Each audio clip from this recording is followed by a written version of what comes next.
month passed and her husband hadn't come to beg for mercy. Only then did the female CEO, enjoying freedom with her white moonlight, sense something was wrong. She told her assistant, "I signed the divorce papers to scare him, to show I can live with or without him." Shouldn't she be exploding right now?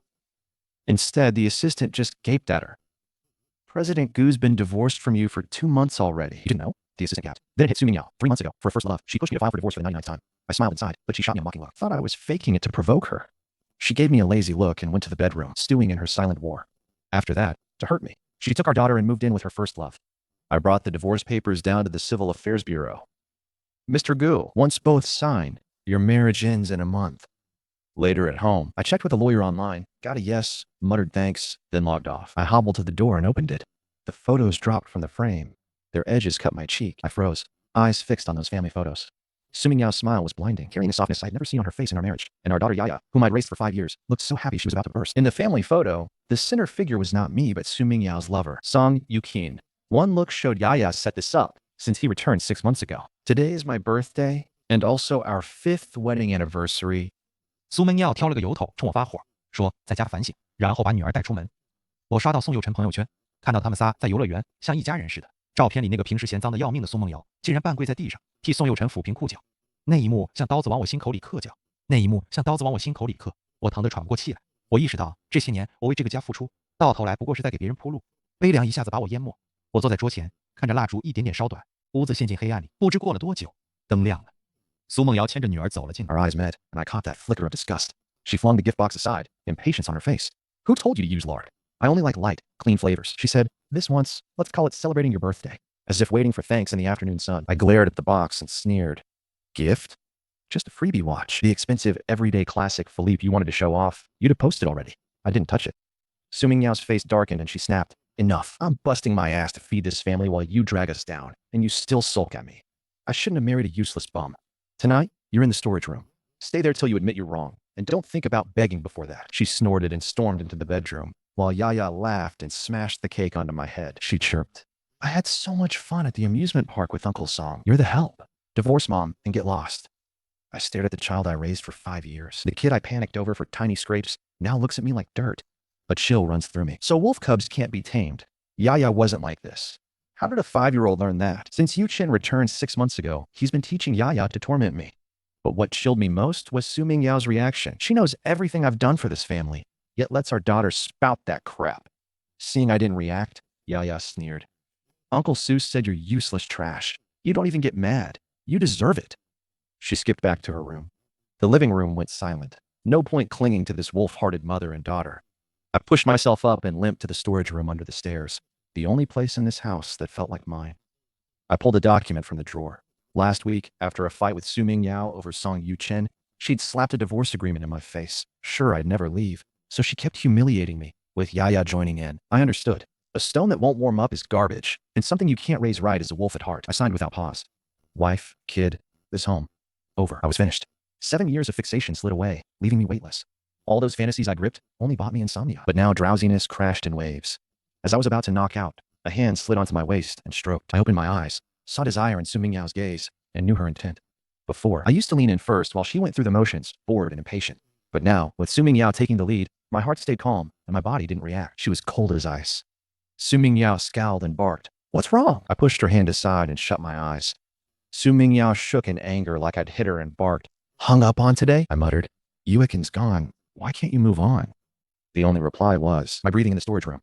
Suming Yao glared, jaw tight, and hissed, "Don't you dare be ungrateful. Don't come crawling to beg me again." The door banged shut, and I stayed still. I didn't, as before, bolt after her whenever she threw a fit, falling to my knees, begging for forgiveness. Once I let go of obsession, her moods no longer ruled me. That night, I finally slept deep and dreamless. The next day, I didn't rush to make breakfast. I brewed tea, enjoyed a rare moment of freedom, and scrolled my phone. I hoped in the next 29 days I would live comfortably, no longer mourning that mother and daughter, and no longer wasting tears on them. Then a post by Song Yu Chen appeared in my moments. "Good deeds are never in vain. I'll be there when you call. Thank you for the gift." In the photo, a slim figure stood at the stove, ladling kanji with a cutesy heart sticker tacked on. Even in pajamas, that red mole on her left wrist gave Suming Yao away. Now she was making kanji for her first love, gliding with a delicate grace that made people marvel at how time had treated her. I felt nothing. I looked once and shut the screen. Whether Suming Yao did it to get back at me for last night, or couldn't wait to soak in her first love's tenderness, I didn't care. "Where's my breakfast?" An irritated voice came from behind me. Yaya left the bedroom, and seeing the table empty, her face sank, and she snapped at me. I'm starving. Go make food, she barked. I looked back at her, silent. Her mother's smug stance stamped on this 5-year-old. They'd long treated me as a live-in maid. I pointed at the fridge and spoke. Get it yourself. Yaya froze, never having seen this silent side of me, and stood at a loss. But she quickly remembered who she was and snapped, You're my maid. If you don't cook for me, I'll tell Mom to punish you. I looked at Yaya. A wolf cub never grows tame. The more I gave in, the bolder they got. I'd already stopped counting on her. Hungry? Let Uncle Song feed you.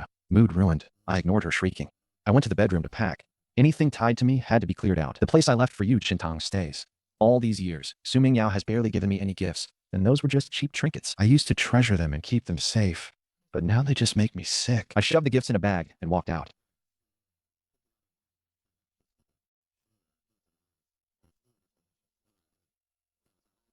Su Mingyao snapped. Yikin had a depressive episode last night. I went to comfort her. Don't overthink. If I'm saying it, I'm upfront. Conscience is clean. Don't overthink it. I can't be bothered with Su Mingyao's fake excuses. I dumped everything away. I threw too hard, and a doll bounced back. Realizing it, Su Mingyao's face sank. What's that mean?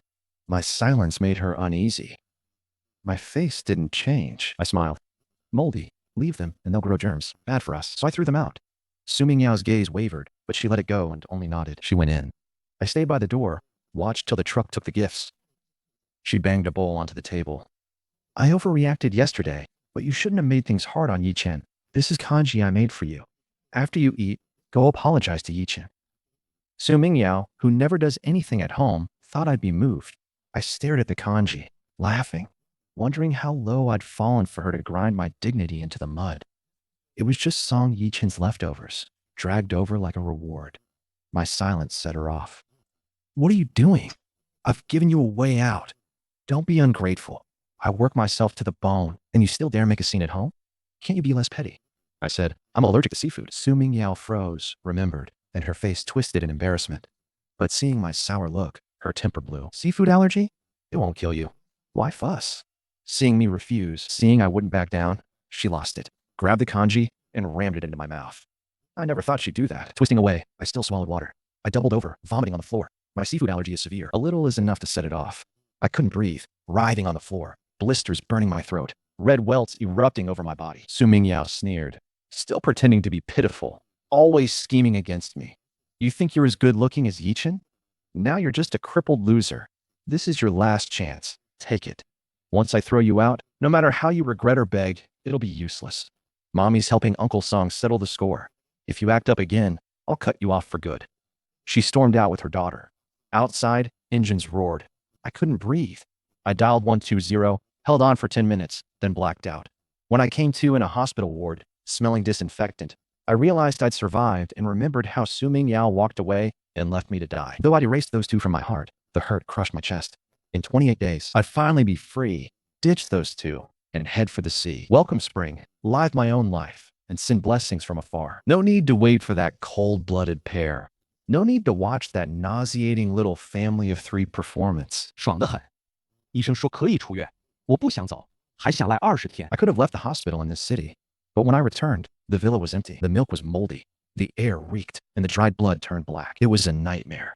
Su Mingyao took her daughter away for days and never came back. No wonder she never called. She was icing me out. Whenever I stepped out of line, she'd disappear, waiting for me to crawl back and beg. I remembered her ramming seafood kanji into my mouth, her twisted face clear, and wondered how someone could be that ugly. Moments pinged again. 3 of them on the beach, 2 big hands clutching a tiny one. Used to lose my mind with jealousy. Now I'm numb. Once I'm gone, they're the perfect trio.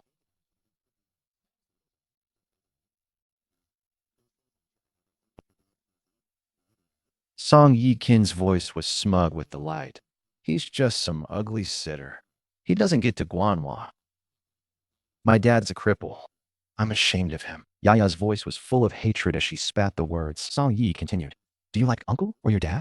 Yaya answered quickly, gleeful. I like Uncle Song way more. I hope Dad hurries up and divorces and gets out of this house. Then Uncle Song can be with Mom. Mom actually really likes you. And I like you too, Uncle Song. You can be my new dad. Song Yi-Chen pretended to hesitate. If your dad heard that, it'd break his heart. Yaya sneered. All the better if he dies. Last year he broke his leg saving me, if he'd been smashed dead on the spot. Even though my heart ached for my daughter. yet each word felt like ice, stripped of warmth. Song Yikin's voice cut in. Mingyao and your daughter belong to me. How dare you stay? Get lost. I was heartbroken and ignored Song Yijin's provocations. No hysterics, no dramatic collapse. Blank-faced, I picked up Yaya's gifts, set them aside, then dumped them in the trash. My wife almost killed me. Without caring if I lived or died, she went to Sonia with her first love to relax. The girl I'd raised for 5 years wanted me dead, so she could replace me with another dad. I glanced at my crippled leg and let out a mocking laugh. The cruelest punishment heaven for a bootlicker. I checked the date, 20 days until surgery. So I took off, wandering city to city, seeing sights. I drifted along a 100-li Liu River, bowed at Liuho Temple, climbed Yuning Mountain to watch the sunrise, and stood on a boat gliding down the river, enjoying the scenery. Then it hit me. What I'd had before wasn't a life at all. I was treated like a slave. My time was never my own. Even my life and death were in their hands. Back from Jinting Mountain, I chose an expensive lakeside spot. For years, Suming Yao mocked my bad leg, called me an eyesore, and never took me out in public.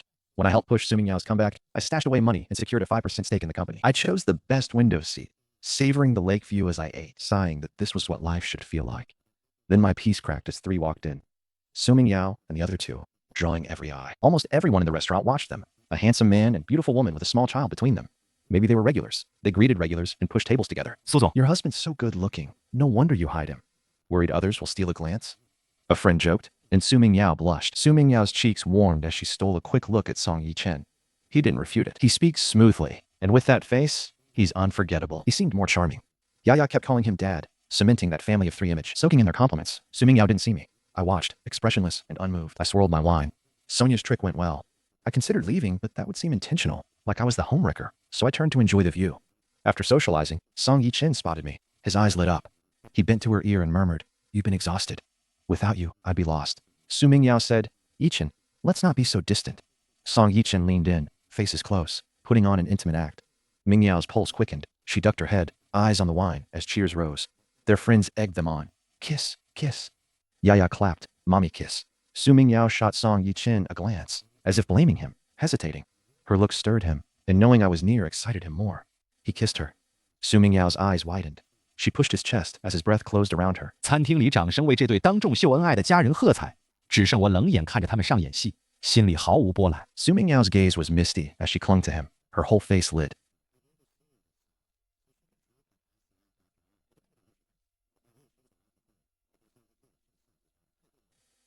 以前去时没有离婚多的藏藏，就觉得 I suddenly found a doll. I got up and headed to the door, guessing when she came home tonight, Suming Yao would mention divorce. He looked up as I stood to leave, panic flashing as he moved to rise. He hadn't planned to bump into me. His brows tightened. From Suming Yao's face, Song Yuchen saw she still cared about this cripple. His mood soured. Playing innocent, he sighed. "You're too irresistible." I slipped. "Someone misunderstood. I'll clarify and apologize." Suming Yao's expression darkens. She lets out a cold snort. "Instead of staying home thinking, you're out picking jealous fights. Forget him. Let him think what he wants. Sit down and keep going." My image flickered in her mind, rousing annoyance and lingering unease. Whatever Song Yichen was saying faded out, and Suming Yao's face kept changing. 他忍不住发了条微信：“你在哪儿？”一向自信满满的宋以晨才意识到，从那一刻起， Suming Yao's mind drifted, phone in hand, waiting for my reply to dozens of messages. The meetup ended in a blur. Suming Yao dragged her sulking daughter, brushed off Song Yichen, and hurried home. I'd just gotten home and was on the sofa with a glass of water when Suming Yao drew a deep breath, bracing for a scene. But after a long standoff, the outburst she expected never came. My eerie composure unsettled her, and her face fell. She rushed off, turning down Song Yichen, because he had some guilt. But now, seeing me sitting so cold and distant, the more he looked at me, the more annoyed he became. Frowning, he pulled a gift box from his bag and tossed it on the sofa. He said it was on me that his spring depression flared up again, so he joined that so-called clearing his head trip. He said I didn't apologize and sat staring at them. Isn't that gross? I couldn't even be bothered to spare the gift a glance. I couldn't care less about the gift. I just kept my eyes on Suming Yao's face, waiting for him to bring up divorce so I could pack my things and leave. But Suming Yao pretended the restaurant scene never happened, flipped the story, and pinned it on me. I exhaled. This marriage couldn't be cut short. I still had to grit my teeth through another 20 days. Even with Suming Yao in front of me, I felt distant, like he couldn't see me at all. He hated that sense of me slipping out of his grasp. He frowned and said, "I've told you many times, we're just friends. Why can't you drop it? If you've got that much energy, put it into bettering yourself." I smiled, nodded, said I'd reflect on my problems. His face stiffened. He decided I was throwing a silent tantrum, but he didn't dare mention the restaurant, so he suddenly lashed out and swept everything off the table. I watched, made no move to stop him. "Jaw tight," he said. "Don't give me that dead face." I dragged myself home half dead and still have to deal with your attitude. Have you ever thought, without me, 你以为没我，你还能过上现在这种日子？要不是看在女儿的份上， if not for my daughter, I'd have kicked you out already. Trash like you would starve on the streets without me. I let Suming Yao curse me out. Attacked. I didn't talk back. I just said helplessly, "You're a bad person. You made uncle, son, and mom angry. So why are you still here? Just get divorced and leave. I want Uncle Song to be my dad. I glanced. He smiled. Don't worry. I'll be your dad. I slipped into the storage room, ticking off the days until I could leave. Yaya hammered on the door, yelling to warm milk and calling me ungrateful. I closed my eyes and muttered, go find Uncle Song. Yaya exploded, banging the door and hurling insults. I've gone numb. I want to leave this loveless, cold place. This isn't home. I looked at the night sky through the narrow window, my mind already wandering back to the home I had. In the days that followed, Su Mingyao disappeared with our daughter. Before she left, the doctor told me that if I didn't kneel and apologize to Yichen, he'd never come back. 差点脱口而出，正合我意。他别回来，但我忍住了。离婚冷静期快结束。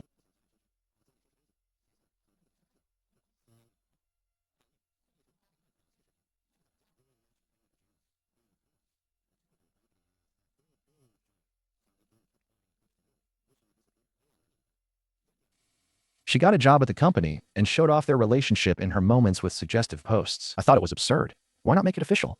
Those cryptic posts cracked me up. Why not go public? She forgot he's a married man. I'll speed up the reminder. Over time, his provocations stopped landing. Later, when my daughter was sick and he called kindly asking me to bring medicine, I let the call ring. If you're sick, see a doctor and ignore them. Su Mingyao was furious and kept swearing.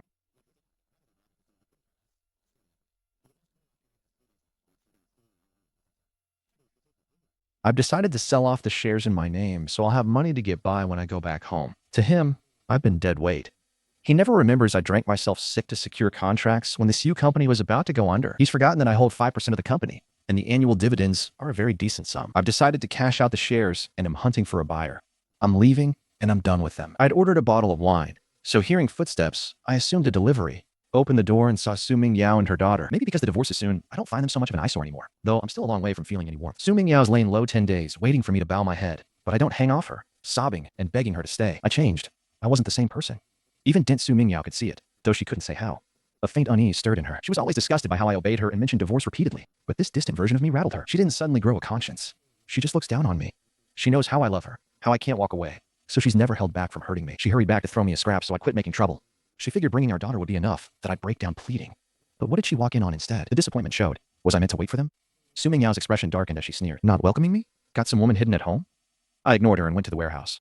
She cheated, yet still drags me through the mud. Talking was useless. With only 3 days before I leave, I refused to be entangled with her. I turned away, and behind me, her expression shifted. Her composure slipping as a panic she'd never felt in our marriage surged up in her. Seeing me limp, she recalled. After the Su family collapsed, everyone left her. Even Song Yichen, the man she loved most, turned his back, and only I stayed. As for Su Mingyao, I don't bother with her thoughts anymore. Thinking he'd taken our daughter to Song Yichen, I stepped out and saw the table covered with dishes and froze. Su Mingyao, busy in the kitchen, with a pot of soup. That would be ready soon. I stood, stunned, expression complicated. This scene was one I had imagined many times. I'd always longed for a home like this, but it appeared now, when everything was off. I sat down, looking at the food, not using my chopsticks. Su Mingyao softly asked what was wrong. I said I'm allergic to seafood.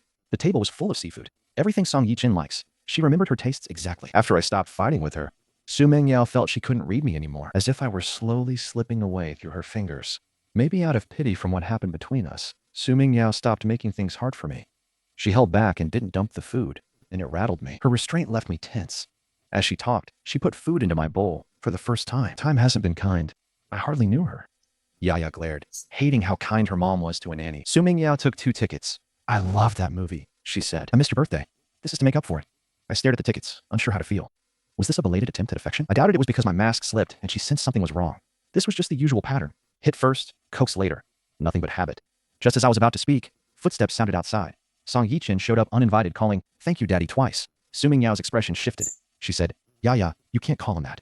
Yaya tilted her head and huffed. "I want Uncle Song to be my dad. I don't like the crippled nanny." Su Mingyao's face darkened with anger. She grabbed her daughter and dragged her into the room to scold her. Song Yichen glanced over, his gaze landing on the movie tickets, and resentment flared. He sneered. "You think you've won? I'll show you who Mingyao really cares about." I looked at him, caught the jealousy in his eyes, and shook my head. "No need to fight. I don't care." Song Yichen sneered. "Don't act you're above it all. If you're done with her, why hang on to Mingyao? You can't let go of an easy life. I even made her bring seafood porridge and forced it on you. How was it?" I froze. I stared at him, a weight sinking in my chest. Song Yichen remembered I'm allergic to seafood, but Su Mingyao let herself be used as a weapon without realizing it. How little does she care about me? Before I spoke, Su Mingyao came out with our daughter, serious-faced. "Gu Hai, I scolded Yaya. I spoiled her. I'll change, then we'll catch that movie." Song Yichen cut in. "Mingyao, I came to see a movie with you." Su Mingyao froze, conflicted. She'd sensed mood was off. She wanted to patch up. If she sided with Song Yichen again, I might walk. She thought I wouldn't, but couldn't risk losing me. After thinking, she refused. Next time. I promised Gu Huai. She turned and went upstairs. Song Yikin's face sank, fists tightening. Su Mingyao always obeyed him. Just not this time. Sensing something was off, he shot me a vicious look and barked. What did you do to her? I didn't want to fight him over a woman. Wasting words was pointless. But to Song Yichin, my silence was provocation. His face showed madness. He dug into the toy bag and pulled out a box. Seafood porridge. Before I reacted, he was on me, forcing it down my throat. I hit the floor, gagging, and a level 5 allergy slammed in. Blisters burst along my throat, red welts racing over my skin, worse than last time. My lungs seized. I lay there shaking, unable to breathe. Let me show you, he said, then stretched out on the floor, eyes gleaming with provocation. When Su Mingyao came downstairs, Song Yichin started howling, rolling in agony, fake rashes blooming as he wheezed. On one side, I was suffocating. On the other, her first love clutched his head and sobbed. She stood there, split in two. The doctor had warned that another reaction this soon could kill me. It could be fatal. Gritting my teeth, I said, Mingyao, hurry and get me to the hospital or I'll die. Su Mingyao, flustered, fumbled for her phone, but Song Yukin's howls cut her off. Mingyao, it hurts. I don't want to live. My head's splitting. Yaya jabs a finger at me. Mom, just now. Show who you really care about. Stop pretending. Send Uncle Song to the hospital. Su Mingyao's expression darkened. She gave me a vicious glare. You've let me down. I was going to make it up to you. Forget it. She cut me and left with Song Yichen. She glared at me, but when she turned to Song Yichen, her eyes softened with worry and affection. I lay staring at the ceiling, sinking into despair. When Yaya twisted right and wrong for Song Yichen, the world went dark. When Su Mingyao left me to die again, I laughed bitterly, not understanding why I still had hope. Using my last strength, I crawled to the storage room, found doctor's medicine, and after the symptoms eased and I'd bought some time, I called an ambulance. I passed out.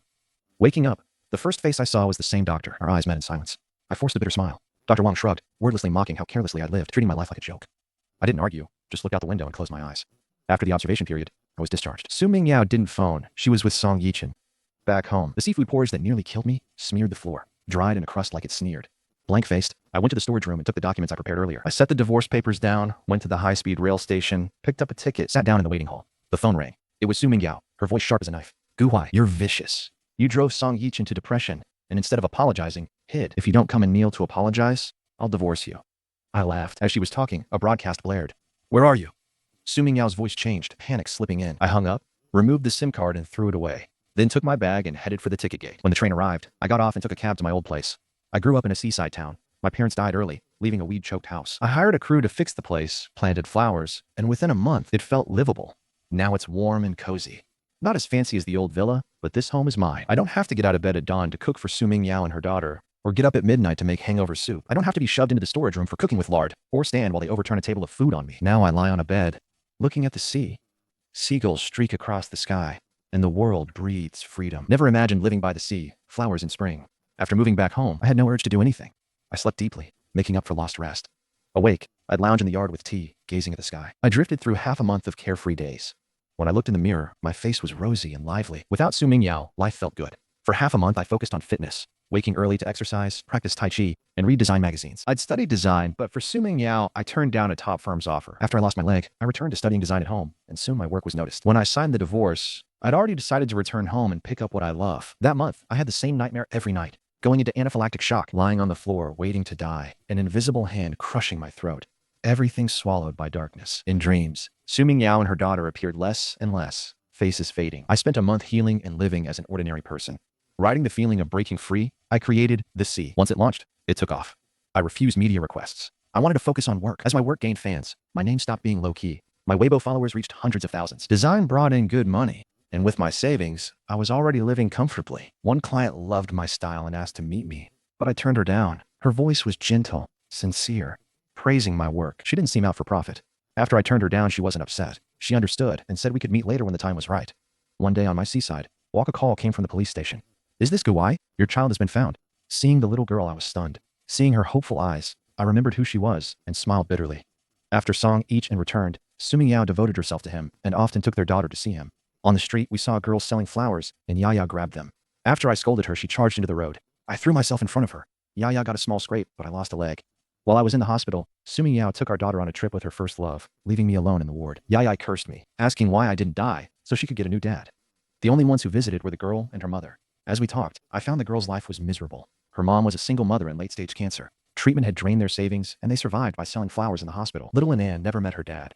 Watching me fight to save my girl, she was moved and asked if all fathers love their kids. Seeing the plea in her mom's eyes, I nodded and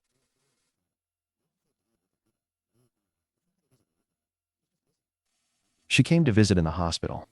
At my low point, her kindness warmed me, and we grew close. Every time I saw the stubborn, hopeful light in Anan's eyes, my heart ached. Compared to Yaya, her sensibleness was unbearable.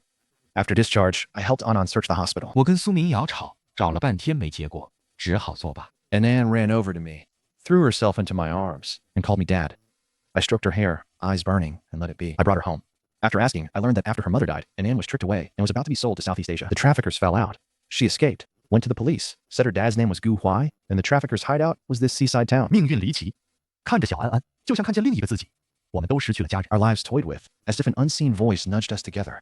I chose to adopt Anan, but when I did the paperwork, it wasn't easy. As a single man, I couldn't adopt a girl unless I married. If I couldn't fix this, Anan might end up in someone else's home. The thought made my head pound. At home, looking into her hopeful eyes, I couldn't say it. Anan was sensible and diligent. At her age, she could handle chores. If she saw a drop of water on the floor, she'd dart over with a rag to wipe it dry. When I was done cooking, she'd bring out the stools. I took her to the seaside. She'd run ahead, then turn back to urge me to hurry. The sunset burned on the horizon, unreal in beauty. I had imagined moments with a child, but never with Yaya, and now they were coming true with Anan. We sat on the sand, watching the sunset. Time slowed. Anan turned to me, her eyes blinking as she asked, "Can I call you Dad?" My nose stung. I nodded. Anan asked, "Will you go to faraway heaven?" I patted her head, stroked her hair, and shook my head. Anan relaxed, clung to my arm, nuzzled against me, and said, "Dad." Tears came as I remembered losing my wife and daughter, and how heaven pitied me with another child. Whenever I thought about adopting Anan, I felt helpless. I couldn't marry someone at random. I thought of the client who wanted to meet me. But as the idea surfaced, I cursed myself for my selfishness. In this situation, I had no right to drag anyone in. I juggled design work with caring for Anan and asked matchmakers to find a wife. But when they heard I was disabled, they refused to meet. I sighed, yet my resolve to adopt Anan wavered not. After taking Anan to the sea to sketch seagulls, we joked and laughed on the way home. Halfway back, two figures blocked the path. Faces from a nightmare I tried to erase. After 4 months apart, the sight of Suming Yao and her daughter made my chest clench. I almost turned and left, but Anan's warm hand made me stand tall. The gloom when I first saw Suming Yao eased. I kept a calm face and walked toward the courtyard silently. This is my hometown, the harbor of my soul, my support. Are you done making a scene? Suming Yao frowned, impatient. Hurry and pack your things. Come home. Her arrogant tone made me laugh furiously. I turned, met her gaze, and said, "We've been divorced nearly 5 months. She nodded. You were sulking and wouldn't return. You're jealous. I'm lowering myself to fetch you and give you face. You've had your way, so drop it. She cut in, walked into the yard, glanced around, and scoffed. This place is small, not even 100 square meters. Since you like planting these useless flowers and idling here, once we go back, I'll get you a 400 square meter villa. The yard will be yours to fuss over. If housework wears you out, care for me and Yaya instead. We'll have a maid handle it. If earlier I could hold my temper, listen. Are you deaf? We've been divorced ages. We're strangers now. Get out. Suming Yao's expression darkened. She glared at me with irritation and contempt, talking down to me. Yaya cut in with a similar superior tone, her childish voice laced with malice.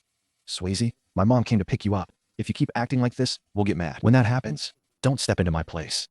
When I said nothing, Yaya gave a cold laugh. She sneered, went to the sunflowers, and crushed them underfoot. That demon-like look scared Anan half to death. Anan had never seen a child so vicious. She trembled. I pulled Anan into my arms and said, "Don't be afraid. Daddy's here." I'd been taking her to therapy for ages before she finally started to improve. The moment Suming Yao and her daughter walked in, they were high and mighty, and it set me off. The second Yaya clocked me doting on a kid, she snapped, stabbed a finger at Anan, and snarled. Who is she? Anan wilted under her glare, shaking. My chest tightened, and I barked. I barked at her to shut it. Spoiled Yaya had never heard me snap like that. She exploded, sprang up, eyes blazing, teeth bared, and lunged to pull Anan from my arms. Yaya was a crazed leopard. I dodged. Who was this girl? Why was she here? Put her down! Don't report this! Yaya snapped, eyes on Anan. You're my nanny. You can only be good to me. You're not allowed to care about anyone else, you cripple. Did you hear me? I stared at hysterical Yaya, her words cutting into my heart, my gaze turning to steel. Yaya lunged at the man. My hand moved, whipping across her cheek, the slap echoing. Suming Yao's eyes were like ice as she snapped. Go on, you're insane. She's your daughter, and you hit her over an outsider?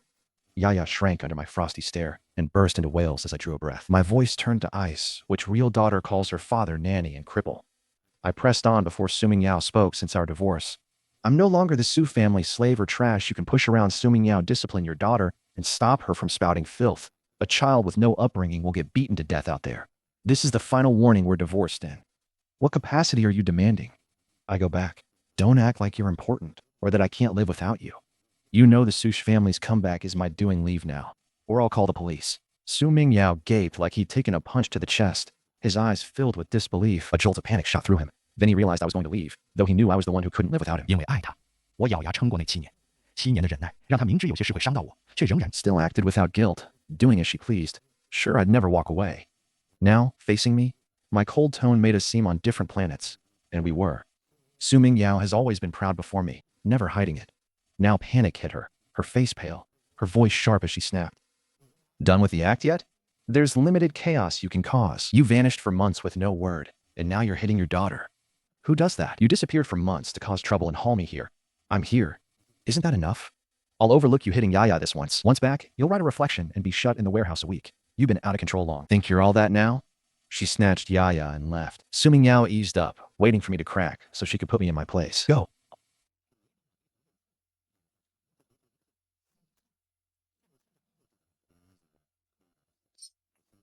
Compared to the SU family going under, Song Yuchin turning his back cuts deeper. Su Mingyao clenched her jaw.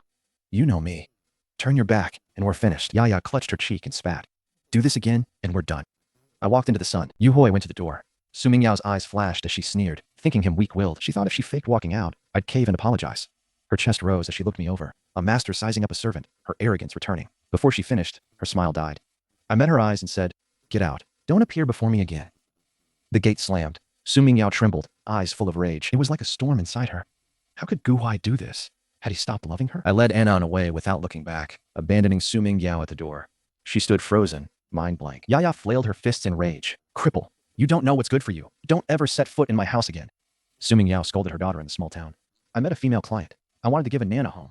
At the seaside cafe, the moment I glimpsed her profile through the window, I knew this was doomed. The woman had a cool, distant air, sat with poise, without sharpness, and exuded an artistic aura. So,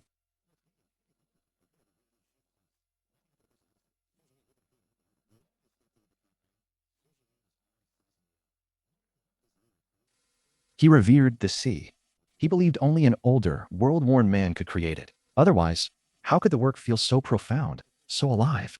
He'd never imagined the artist was his age. Later, he saw that beyond her beauty, Su Ji had a sharp eye for design. Once we got into how the sea formed, I kept going. Su Ji propped her chin and watched me. Sometimes our eyes met, and I saw approval. Sometimes she'd throw a new angle that set me alight. We talked past noon. When I glanced at the time, I shot to my feet, thinking something urgent was up. Su Ji said she'd drive me. When we stopped at kindergarten, a girl ran to me and leapt into my arms. Susie realized I'd rushed to pick up a child. She thought designers floated above the grind, away from real life. Who'd guess the mind behind the sea was a doting dad? His chest clenched with regret. He was taken. Such a pity. As that thought rose, her heart began to race. Why was she feeling regret the moment they met? Why was she feeling this way? Forcing down panic, Susie got out of the car and walked over. After introductions, Anand studied Susie and said, Daddy, is this the new mom you found? My face flushed. I wanted to vanish. Susie, however, stayed calm. She knelt with a smile, lifted Anand, and walked to the car. I steadied myself and followed. Watching their backs was useless, yet hope sprouted. With my divorce and disability, I had no claim on someone like Susie. At home, Susie played with Anand while I cooked. When I looked over them, one big, one small, were getting along. I smiled. Anand was reluctant to leave Susie and went to bed later than usual. When I had a moment, I told her about Anand's past. Susie was moved, and I sensed her attitude softening. She asked what I'd do if I stayed single and couldn't adopt Anand. I looked at her, and that old thought almost slipped out. She caught it. Color rose in her cheeks, and she looked away, as I cursed for going too far. What barely meant, who was I to ask her? Pride stung, so I bit back the words. We dropped it. The sea breeze entered, lifting Susie's hair, swaying like a night spirit. I didn't stay, afraid she'd misunderstand, so I bolted. Susie just laughed. The next morning, we took Anand to kindergarten together, and her eyes kept darting between us. I cleared my throat in warning, but Susie just mussed Anand's hair, her gaze gentle with fondness. At home, the atmosphere grew stiff, the ease gone. Susie lingered in the courtyard 2 days, and when she left, I could hardly watch her go. I paused, afraid of upsetting Anand, then made myself say Susie would either show up tomorrow or never again. The days became routine. Less than half a month remained before the adoption deadline, and I had to find a spouse, or Anand would be sent to a welfare home, which I could not accept. I went on blind dates, but when they saw my disability and this oil bottle in tow, they decided meeting me was pointless. On the way to school with Anand, I opened the door and found Su Mingyao and her daughter. Su Mingyao and her daughter returned to the seaside town. A month had passed since their last visit. Though their attitude had changed, only my coldness and disdain awaited them. Su Mingyao kept her aloof front, but the hope in her eyes softened her posture. She was less aggressive than before. Yaya shrank her neck and timidly called Dad in a clear voice. I let out a cold laugh and shut the door, but Su Mingyao reached out and pleaded, Guai, can we talk? When I didn't answer, she added, just for a while. I already felt aversion toward them and had no desire to see them. The torment of last year taught me to love myself. No matter what Su Mingyao said, I would never go back. After leaving that mother and daughter behind,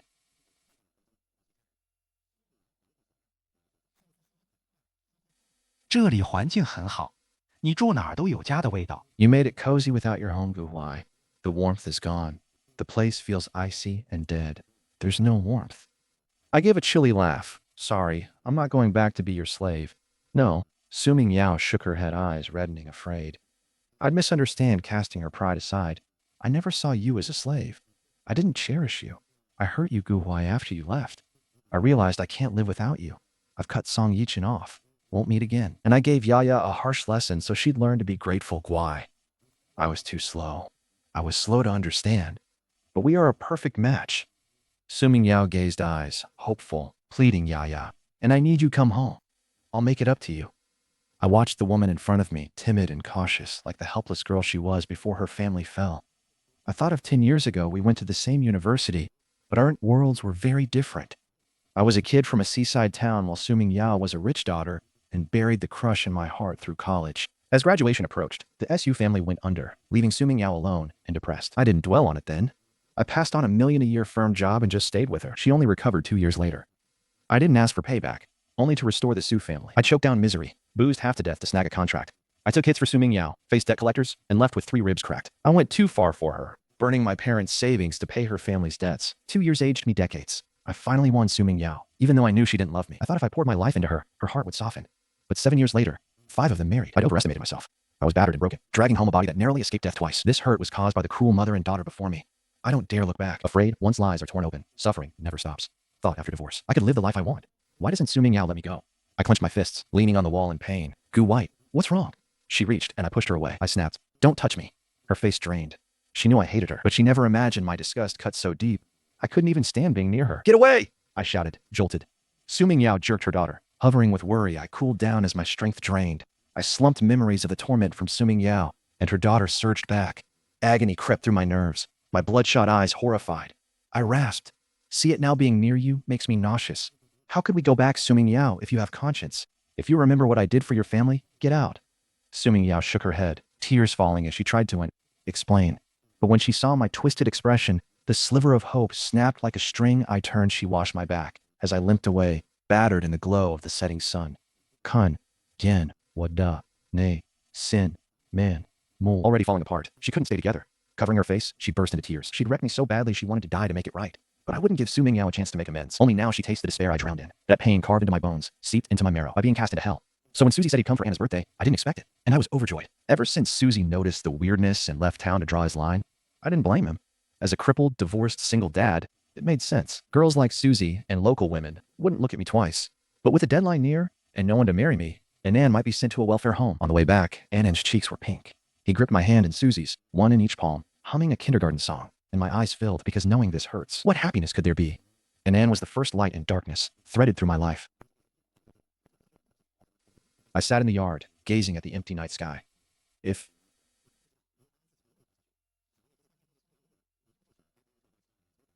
Latching on and refusing to let go, they leave me wired. I've said everything already, and it took all I had to crawl out of that hell. They're pushing me into an abyss. Picturing that mother and daughter's warped faces, on edge, jittery, nerves pulled taut. I can't tamp down the rush inside. I sighed and collapsed in the deck chair, zoning out. I wanted a quiet life on my terms. Later, Susie came to me and said, Anne's a good kid. Will you give up custody? I gave a strained smile and refused. Half a cripple like me. Who'd really want to take us? Why keep holding on? If I were them? Thought Suji. 我一开始没听清 ，Then it hit me。我问 What did you say？ 苏志毅微笑说 I'm willing。我又惊又喜，一时说不出话来。苏志毅接着说别多想，我只是怕安安被送去福利院，没别的意思。I forced a smile. How would I dare think that? Fonsimba. Once the paperwork's done, I'll file for divorce. I stood, leaned forward and said, I bent and said, thank you.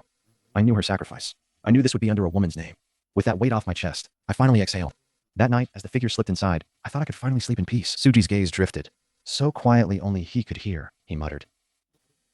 After half a day finalizing Anand's adoption, I couldn't stop smiling and just wanted to rush home and tell him. That night we ate together. I kept Susie's kindness in my heart and decided to file for divorce the next day. But Susie got a phone call and left, so the divorce was on hold, holding the marriage certificate. I kept sighing. I never imagined that only half a year after getting divorced, I'd be married again. I felt dazed, and an absurd thought flickered. If Suji hadn't divorced me and we'd become a family like this, it might have been okay. But the idea vanished soon after. It just felt too unrealistic. Ever since Suji left, he disappeared without a trace. I was left speechless.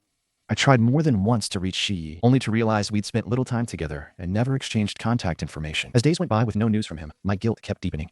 Because of me, he was a second marriage man without truly having a first. I assumed he was mad at me. Meanwhile, Anand got used to kindergarten and, in time, stopped mentioning his new mom. Whenever he saw other kids picked up by their moms, he'd stand quietly, watching with envious eyes. Ann had shot up, his round little face even cuter, and it felt like life was moving the right way.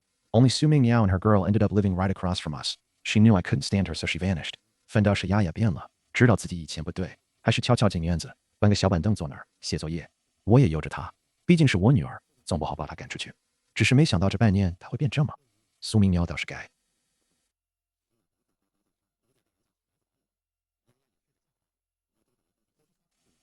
Let's say Yao left her at my place each morning before work, seeing her sit there so quiet and still, not making a fuss, and it hit me hard. She's my kid. No matter what passed between us, I can't ignore her. Another month slipped by. Whenever Yaya saw me dote on a kid in the yard, jealousy burned in her. She longed to rush over and hug me, but stopped herself, recalling her mother's words. I set dinner and called an inn.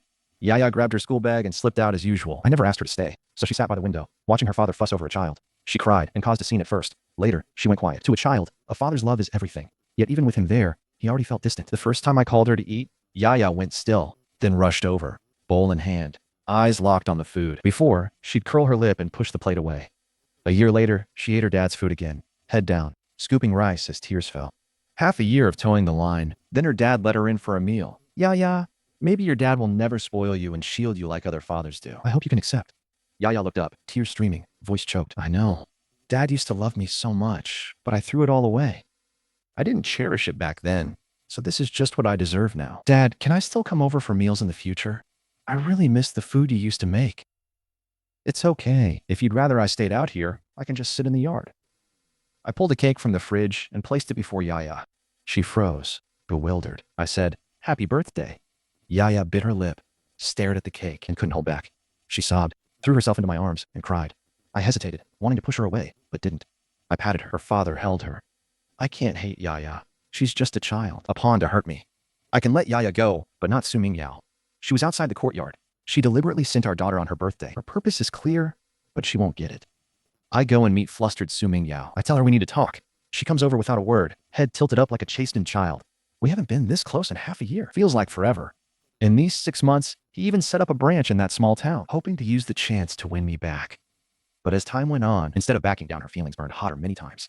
Su Ming Yao wanted to confess any terms I named she'd swallow. She thinks she owes me. She failed to cherish it now. Even words are luxury. Su Ming Yao parts her lips, but I shake my head and say serenely, I don't resent you, ecstasy. Surges through her. But before it settles, my next words hurl her back into the abyss. Now, you're like a stranger to, with force me. I loved you once. I gave you everything, but in return, I was hurt again and again twice. I almost died in that villa. In the end, I lost hope and walked away. I hated Su Ming Yao. I couldn't understand her crushing everything I'd give later. I came to the seaside town and settled into a life. The resentment faded. I realized that tug of war wasn't worth it. I reconciled with myself. I saw the past wasn't all yours. I loved you alone like a moth in your fire. You could have stayed silent, not married me. It was my choice. I insisted on taking knowing I'd be crushed. I had to see it through. Now I'm free, and those ugly memories have faded, Su Ming Yao. I don't love you. Waiting won't change anything. Let go. Su Ming Yao falls silent. Tears fall before she can hold them back. It's the first time I've spoken to her alone. Yet everything I said only drove her deeper into despair, and she still couldn't talk back. Just silently take it. Tilting her head to the sky, memories of happier days surfaced. She gave a wry smile and said, I know you don't love me anymore. I've seen how you look when you love me. Now I'm the one who loves you. I can't shut this off. I think about you every day. As long as I can see you sometimes, no matter how much I hold back, I don't blame you, and I don't regret anything. Guai, I finally understand what it was like for you when you loved me. It hurts. I'm going crazy, but you're already part of my life. I don't expect you back. I'll wait alone. Just live your life. Don't mind me. From how resolute Su Ming Yao was, I knew she wouldn't back down. What can I do? Late love isn't worth a blade of grass. My heart was torn apart, and the reason I can talk to her is that, with Anand beside me, those wounds have begun to close. I'd already reached my limit. I could let Yaya go, but Su Ming Yao was grown. The real damage wasn't by Yaya or Song Yu Qin, but by Su Ming Yao. And she still doesn't see her mistake. I said my piece and turned into the courtyard without a glance. If she wouldn't wake up, I'd leave, go where she'd never reach me. Su Ming Yao kept her word, didn't disturb me, only watched and waited from a distance. Another month passed, and I got used to Su Ming Yao's presence. Whenever she brought her daughter over, I'd just give her a polite nod and smile, then turn back to my work and the 2 kids. Anand and Yaya got along. Yaya learned to step back, no longer bossy or unreasonable, and she'd learned to look after others. In the courtyard, she was quiet and obedient, yet I couldn't love her as I loved Anand. Yaya knew, and never asked more, wishing I didn't push her away. Zhu Ji vanished for over half a year. No messages. He'd be gone sooner or later. We were never on the same road, and he was a pampered young master. Compared to Su Mingyao, he's not worse. This time, it doesn't give me a headache. So long as Suji stays out of sight, this divorce will just keep dragging. That night, I ended work and walked Yaya home at the door. She stopped and murmured. She looked up, eyes shining. Bye, Dad. Can I hug you? I paused, then opened my arms. Yaya hugged me. Her shoulders trembling, tears of joy slid down her cheeks. I watched her slip inside and turn toward my courtyard. I reached the gate when a familiar laughing voice behind me said, long time. No. See. I froze and turned Susie. Yi stood there, suitcase in hand, smiling. Time stops. He laughs, asking if he's not welcome. I snap back and hurry over, heart pounding. He can't come in, right? We enter the courtyard, talking across the way, in a 2-story building. Su Mingyao stood by the window and shut her eyes. She didn't hold back tears. Yaya sighed, Mom. When you're sad, you still have me. Bitterness washed over Su Mingyao. Regret surging up. But what could she do that night? She stood upstairs watching us from the window across the street. She can't look away. The smile on my face, she will never see. My gaze bright. They were flawless. Sitting in the courtyard with Susie, a weight pressed down on me. You're here to deal with the divorce, right? Susie replied. You want to divorce me? I was stunned and shook my head. That's not what I meant. I feel sorry for holding you up. If we end this now, you're free to meet someone else, she sighed. Aren't you curious what I did the last 6 months? I wanted to ask before, but I was embarrassed. It's his private business, Susie said. I spent over half a year on one thing. Going to Europe to open new markets to gain enough saying things so that my family can no longer meddle in my marriage. A chill ran through me. I faintly guessed what Susie meant, but I didn't dare confirm it. It just seemed unreal. Something impossible. Suji smiled, mischief in his eyes. Now, I decide my own marriage. My palms were damp with nerves as Suji met my gaze and asked, do you believe in love at first sight? Then it clicked, he was confessing to me. It felt unreal when Suji came over, extended his hand, and called out, Mr. Gu, from today, look after me. Eyes burned, and love thought long dead flared as moonlight veiled us. The moon above, 2 figures drew closer. Winter by the sea was not cold, but had a chill. As the world thawed, Suji and I finally came together. We'd been husband and wife in name, but when he said take care of me, it felt like a new chapter opened. Afterward, Su Mingyao left town. Yaya whispered that her mother didn't dare stay, jealous of me and Aunt Su, afraid that jealousy would push her into something reckless. Hearing this, my heart stilled. Su Mingyao was already the past. She can't stir up a wave in me. This ending was written, but she never changed.